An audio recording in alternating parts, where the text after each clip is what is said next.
كيفاش نخير التخصص الجامعي؟ هذا وش راح يطيح فيه تلميذ البكالوريا في هذا الوقت. انا اشوف اخي الكريم على حسب الكثير من الاقوال تاع الطلبه اللي تصادفت بهم، وعلى حسب التجربه تاعي ننصحك بثلاث حوايج.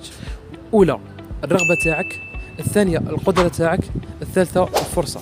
بالنسبه الرغبه عندك ميول لهذاك التخصص، بالنسبه للقدره تكون قادر له، ماشي مثلا انت المات ما تقدر لهاش وتروح تخصص رياضي بامتياز.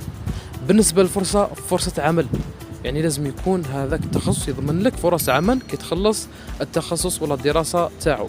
لهذا ننصحك بهذا النصائح، وما تسمع حتى لواحد، لا كبير لا صغير لا أستاذ ولا تلميذ. اعتمد على هذه المعايير وراح تنجح بإذن الله، وهذا على حسب التجربة تاع الناس. لأنه قاعد تصير واحد كبير والله واحد حيقرأ، والله واحد راهو يقرأ في التخصص تاعو مش ناجح، مش حيعطيك التجربة الصحيحة والنصيحة الصحيحة. لهذا تجنب الوقوع في الخطأ، لأنك راح تكمل حياتك كومبلي وأنت تقرأ في هذاك التخصص وتخدم